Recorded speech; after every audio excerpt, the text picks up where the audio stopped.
ouvir Patrick, que nos vai falar do corpo à escuta, música, poesia e meditação, le corps à l'écoute, musique, poésie, méditation.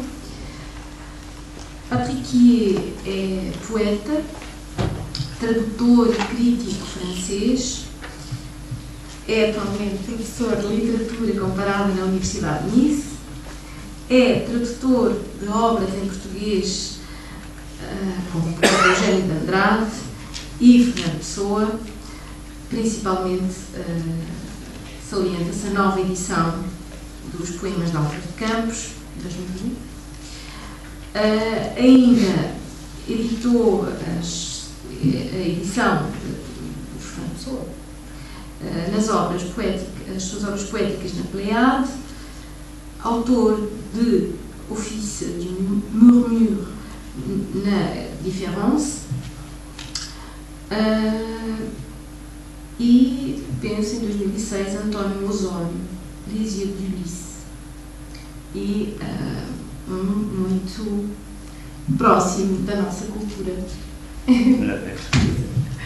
Bon, alors j'ai prévu, puisqu'il y a des orateurs en français, de parler en français, mais je ferai peut-être un petit résumé si c'est utile, si ça a été utile pour l'intervention d'Arnaud. Je peux aussi faire la même chose sur ce que j'ai à dire. Alors, le corps à l'écoute. Ceux qui me connaissent savent que je développe depuis un certain nombre d'années une méthode de pensée pluridisciplinaire que j'ai appelée acroamatique. Alors, ce terme d'acroamatique mérite peut-être quelques explications. Il s'agit d'un terme grec qui a longtemps été utilisé dans l'histoire de l'enseignement de la philosophie pour désigner ce qu'on appellerait aujourd'hui le cours magistral. Parce que le cours magistral, l'activité des étudiants est une activité auditive.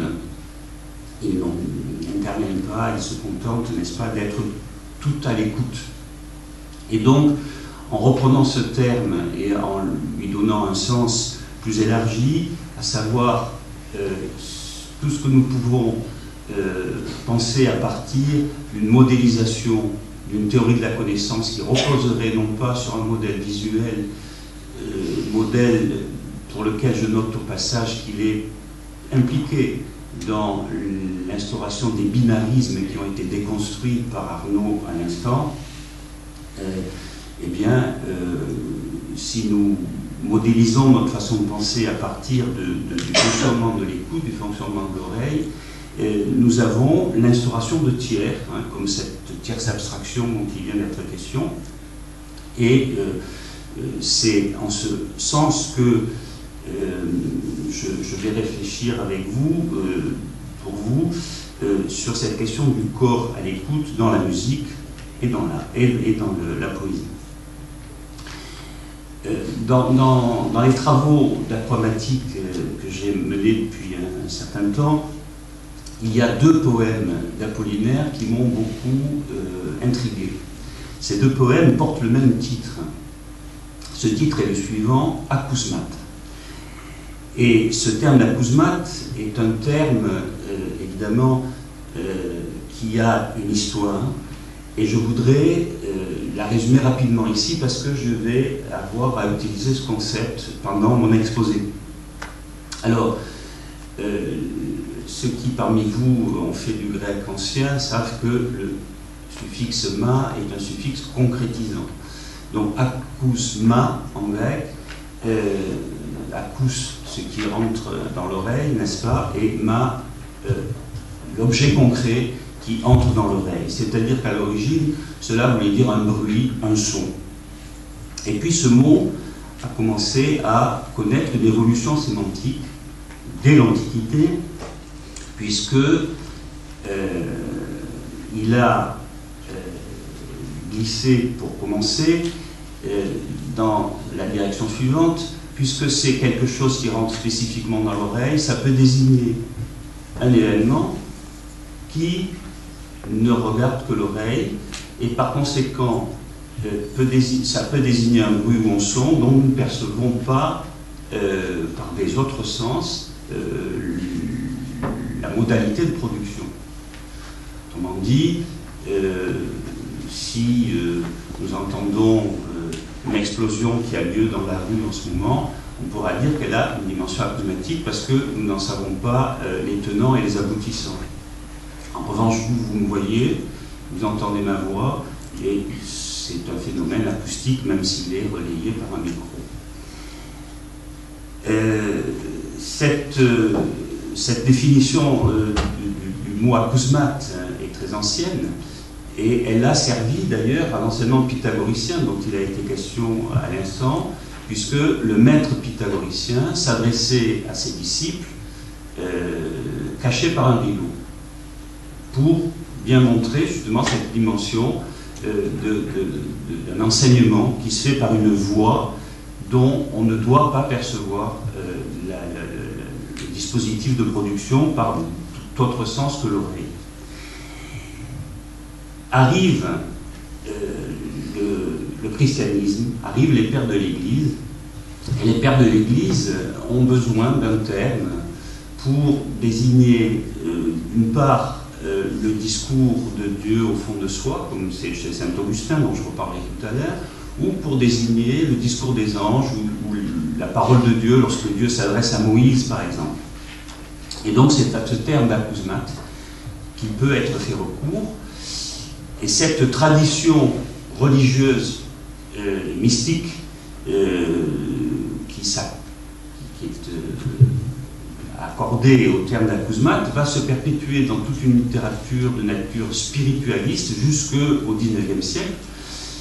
On aura même une expression, par exemple dans ce genre de littérature de langue française, une expression qui est la suivante: être en état d'acousmate, qui veut dire connaître une extase induite par l'audition d'un son dont je n'ai la perception d'aucune origine que ce soit. Alors Apollinaire survient et est bien au courant certainement de toute cette archéologie du concept d'acousmate, et je vais donc en venir à ces fameux deux poèmes que je vous signalais tout à l'heure. Parce qu'il y est question de corps et qu'il y est question d'un certain nombre de caractéristiques de ce corps à l'écoute qui est l'objet de ma réflexion. L'un de ces deux poèmes commence par nous mettre en compagnie des bergers qui suivent une étoile vers Bethléem. Et ces bergers, précisément, entendent les anges chanter.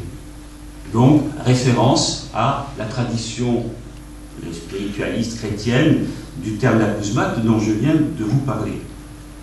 Et puis, tout d'un coup, alors tout cela d'ailleurs est coulé dans une prosodie très classique sous forme d'alexandrin bien français, et tout d'un coup, le rythme est brisé, et le poème dit à peu près la chose suivante: oh, mais j'aperçois au fond de cette assiette 3 chiures, il fait froid, il fait même très froid, j'ai très faim, puis ça continue.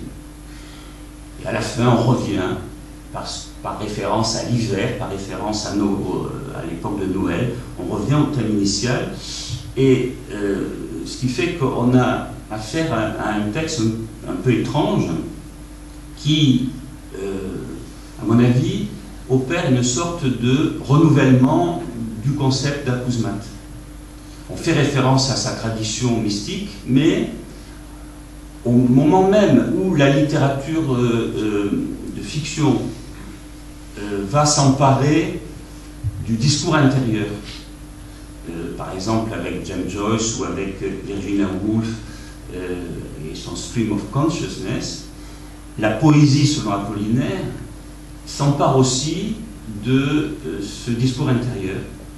Et il y a une cohérence du poème lorsqu'on pense que ce poème, au fond, est la traduction d'un discours intérieur d'un personnage assis devant une assiette au fond de laquelle est représentée la marche des bergers vers Bethléem, et qui commence donc à se rappeler ce récit, jusqu'à ce que le corps se rappelle à lui, le corps dans la nécessité, le corps dans la faim, hein, un corps nécessitant en quelque sorte, et ce corps nécessitant va infléchir le poème vers un autre type de discours intérieur, qui ne sera plus celui qui se réfère à la tradition mystique, mais qui va impliquer une activité du corps. Le deuxième poème, qui porte le titre d'Akouzmat, commence avec le vers suivant: « J'entends parfois la voix qui est absente dire de petits mots. » Donc, nous sommes dans un dispositif acousmatique dans la mesure où l'esprit, dans ce fameux discours intérieur dont il a été question, se saisit de la voix d'une personne absente, soit que cette personne soit morte, soit qu'elle soit loin. Et cette personne absente dit des petits mots, et le poème précise mots qui finissent en elle, E-L, comme le nom des anges. Donc, de nouveau, un petit clin d'œil à cette tradition spiritualiste du terme d'Akouzmat. Et le texte se poursuit en nous disant quels sont ces petits mots qui finissent en elle, dans un vers que je vais vous donner maintenant. Le ciel que l'on médite et le miel que l'on mange. Donc vous avez de nouveau un Alexandra. Les deux petits mots qui finissent en elle sont ciel et miel. Ce n'est plus Michael ou Azraël ou tous ces noms d'anges.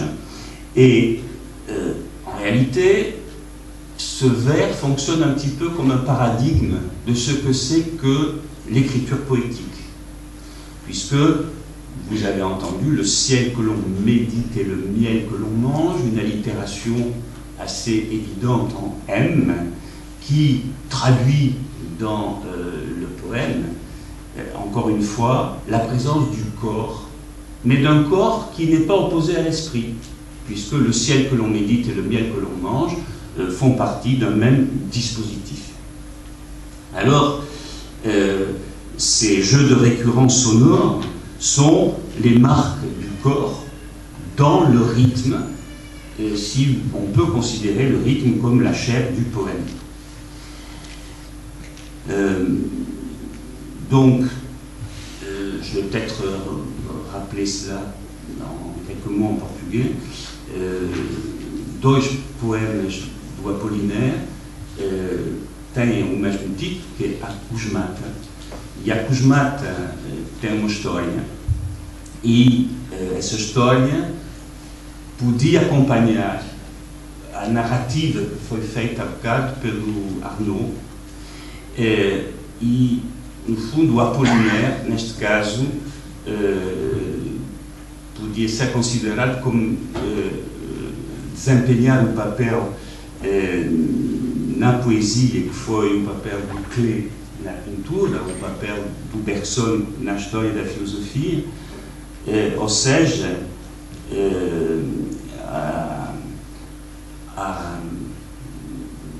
uma espécie de remotivação do conceito da Akouzmat para dizer, dentro desse conceito que foi finalizado em direção à spiritualidade, a presença do corpo. Alors, il y a quelqu'un qui, dans l'entre-deux-guerres et l'après-guerre, a en France développé une réflexion anthropologique qui va un peu dans ce sens-là, c'est Marcel Jousse. Et l'intuition fondamentale de Marcel Jousse était que l'homme est un animal mimeur, qui mime et qui rejoue le monde par tout son corps, et notamment par les muscles laryngo-buccaux, qui sont des muscles moins dispendieux d'énergie. Et chez Marcel Jousse, cela est lié à l'écoute, au corps à l'écoute. Il lui est arrivé, par exemple, de citer un petit Parisien de 5 ans qui lui a déclaré « Mes oreilles, cela sert à écouter les bouches ». Et puis, il cite aussi un petit campagnard, quelqu'un qui n'est pas, comme le garçon parisien, un enfant de la ville, mais un enfant de la campagne. Et ce petit campagnard, non seulement écoute les bouches, c'est-à-dire, encore une fois, écoute un corps qui est déjà installé dans une structure qui l'humanise et qui le finalise, pour reprendre les termes d'Arnaud, mais écoute tous les sons des choses, et ces sons aussi se rejouent en écho, et de manière presque spontanée, sur tous les gestes auriculaires et laryngaux-buccaux de cet enfant. Donc, on se rend compte que ce que nous avons appelé tout à l'heure la dimension acousmatique est absolument nécessaire ici, même si, je le précise, Jousse n'utilise jamais le terme d'acousmate. Pourquoi? Parce que cette dimension acousmatique permet une articulation, permet un continuum entre tous les pôles qui sont opérants dans le système de Marcel Jousse, à savoir que nous avons besoin de sons qui sont des sons mentaux, et nous avons aussi des acousmates qui sont des bruits du corps. Il y a plusieurs zones qui couvrent le spectre acousmatique, depuis la dimension acousmatique de la réflexion elle-même, dans le discours intérieur, jusqu'à toutes les émanations sonores réelles ou imaginées, dont la proprioception, c'est-à-dire la perception que nous avons de notre propre corps, ne cesse de nous gratifier. Le borborithme, les rumeurs du sang aux tempes, les douleurs, les acouphènes, le craquement des os, des articulations, bref, toute une matière sonore curieuse, étrange, parfois un peu inquiétante, dont l'oreille acousmatique se saisit comme d'autant de stimulants. Cette stimulation implique le corps.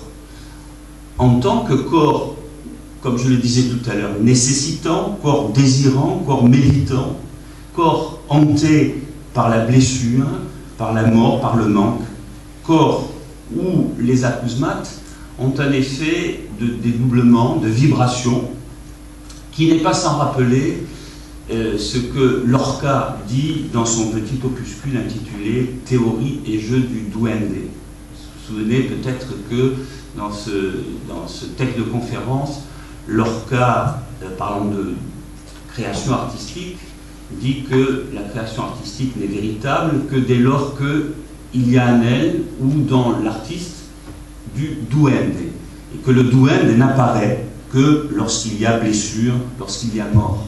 Autrement dit, le couple esprit-corps n'a pas à être dissocié, et le couple vie-mort non plus. Alors, pour résumer les choses en portugais, rapidement, eu falei bocadinho dos trabalhos do Marcel Jousse, que mostrou que, no fundo, a atividade da arte decorre no homem das capacidades de reproduzir através do ouvido e do sistema de articulação da linguagem os sons do mundo, e nesse dispositivo o corpo escutando, o corpo que está à escuta necessita de aquela noção da acusmata, porque a acusmata implica a articulação entre as diferentes pluralidades que é preciso para criar. Alors, ce phénomène, n'est-ce pas, d'un corps qui est blessé, beaucoup d'exemples pourraient se retrouver dans la poésie je voudrais peut-être vous citer l'exemple d'un poète qui est un poète de l'île de la Réunion, qui s'appelle Karpanin Marimoutou.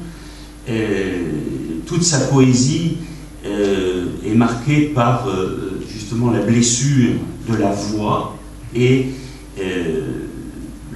l'articulation du corps vivant avec le corps des morts, dialogue avec les morts. Il y a chez lui une écoute profonde du monde qu'on ne saurait réduire à une attention soutenue et affûtée. L'écoute, en effet, engage tout le langage, puisqu'il est sans doute vrai que l'écoute, c'est le sens même du langage. Je vous cite un passage de Karpanin Marimoutou. Il dit ceci: « Il m'arrive de marcher à la rencontre du vent, comme un tournoiement de vagues en peine de l'océan. Il m'arrive de marcher à la rencontre des brises pour mettre fin aux souvenirs et à l'espoir. Je sais qu'elles viennent de loin et sont porteuses de souffles puissants. Je sais qu'elles racontent des histoires, mais je ne sais comment les écouter. Me tenir immobile serait la solution et respirer au rythme du monde. » L'écoute du monde, donc, est une écoute profonde qui réalise l'inscription de la voix dans un corps, dans les corps, dans le corps propre, dans le corps historique, dans le corps singulier, dans le corps collectif, dans les corps écoutants, dans les corps parlants. La voix blessée, fracturée, parfois concassée, la disposition des poèmes comme des brisures chez cet auteur est assez significative, et la réponse balbutiante que fait le corps à l'écoute profonde qui l'anime. Bien des passages font le récit de ce jaillissement douloureux et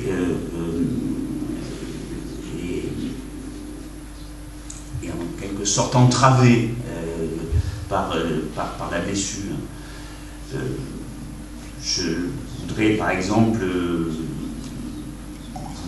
vous lire un passage qui dit ceci: « L'enfance en moi crie comme un bouc qu'on égorge, et je ne me souviens plus très bien des rites, mantra oublié que récitait le vieil homme sous la varangue, mantra oublié que reprendrait celui qui revenait des champs, pendant que je m'en allais loin de la danse et des tels des premiers jours. » Donc, il y a une sorte de recherche du mantra oublié, parce que ce mantra se crée, se tisse à travers la présence du souffle et de la récurrence sonore, de l'allitération, la présence du rythme dans le poème. Le mot souffle est un mot récurrent chez ce poète, et ce souffle, tu sais bien, ce souffle, tu sais bien. Citation parmi d'autres. Alors, je voudrais rappeler ici une définition très intéressante que nous devons au philosophe Jean-Luc Nancy dans un livre qu'il a intitulé « À l'écoute ». Jean-Luc Nancy écrit ceci: « Mon corps battu par son sens de corps, ce qu'on nommait jadis son âme. » Et donc, on a l'impression, si vous voulez, que des poèmes comme ceux que je viens de vous lire, dont je viens de vous lire quelques extraits, des poètes comme ce poète réunionnais dont je viens de vous parler, ont précisément comme tâche dans leur travail d'écriture poétique de donner à entendre ce corps battu par son sens de corps et ce qu'on nommait jadis l'âme. C'est-à-dire, à l'époque de Saint-Augustin, cette fameuse dimension de discours antérieur, du sermo incorde, qui était plus intime que la propre intimité du corps, et qui par la suite aura été théorisée de tellement de façons. Et il me semble que dans la poésie du XXe siècle, qu'elle soit de langue française, de langue portugaise ou autre, cette expérience du corps battu par son sens de corps est une expérience tout tout à fait fréquente et tout à fait fondamentale. Alors, talvez pequeno resumo, referi-me à obra poética de poeta contemporâneo da ilha de la Réunion, no Índico, que se chama Karpana Marimutu. E Karpana Marimutu mostrou-nos uma obra em que podia-se ouvir nas recorrências sonoras e naquela noção de mantra, palavras associadas para poder criar sentimento da vida própria, diferente, mais intenso. Portanto, na obra do Karpana Marimutu é uma obsessão, e isto pode ser compreendido através de uma fórmula do Jean-Luc Nancy, o corpo batido pelo seu sentido do corpo, o que se chamava antigamente a alma. Alors, je ne sais pas combien de temps il me reste. 15 minutes, un quart d'heure, d'accord. Bon. Alors, je vais peut-être, disons, passer rapidement sur des choses que j'avais prévu de dire à partir de certaines réflexions de notre philosophe français contemporain qui s'appelle Mehdi Belhadj Kassem, parce qu'il a toute une théorie de la voix, VOIX, qui est tout à fait intéressante, parce que il présente la possibilité que la voix soit une vocalisation intégrale du corps. Et si la voix est une vocalisation intégrale du corps, selon moi, cela est indissociable, me semble-t-il, de ce dispositif d'écoute du corps, le corps qui écoute le paysage sonore qui l'environne, mais qui écoute aussi ce qui se produit en lui, que ce soit sur le plan du fonctionnement physiologique, ou que ce soit évidemment sur le plan du discours intérieur, c'est-à-dire du fonctionnement des neurones en quelque sorte. Donc ça, je vais peut-être un petit peu passer rapidement parce que il y a dans la version écrite, ça pourra se lire de façon plus nette. Parce que je voudrais parler d'un autre poète. Les poètes, quel corps dans l'art, hein, c'est la question qui est posée ici. Les poètes me semblent souvent des révélateurs de ce que les théories philosophiques ensuite sont chargées de déplier.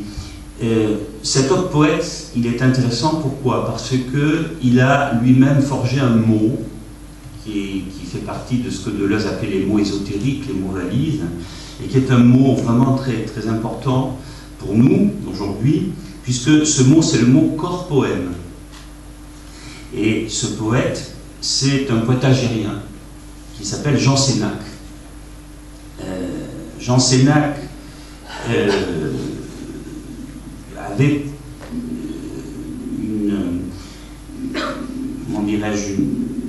s'était doté d'un art poétique qui nous intéresse ici. Il écrivait par exemple: désencerclés, les citoyens de beauté annoncent un homme réconcilié avec la chair nue du poème. Et il dit, alors il y a une série de l'œuvre de Jean Sénac qui a pour titre Poème iliaque, en référence à l'ossature des hanches, hein, l'ossature iliaque. Et une série qui a suivi la série des poèmes iliaques a pour titre Corps-poème. Et donc Sénac nous dit: des poèmes iliaques au corps-poème, je tentai un journal qui fut un corps écrit pour ponctuer une structure habitable. et pour montrer que le poète est à l'affût de son corps total. Le corps poème, ajoute-t-il, se présente comme un corps total, chair et esprit, c'est-à-dire qu'il est une manière de roman où le poète est donné.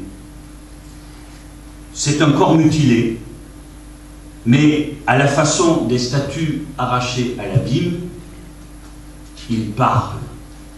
Et alors on peut repérer dans l'œuvre de Jean Sénac, à diverses reprises, l'association entre des éléments du langage et des éléments qui sont des éléments du corps.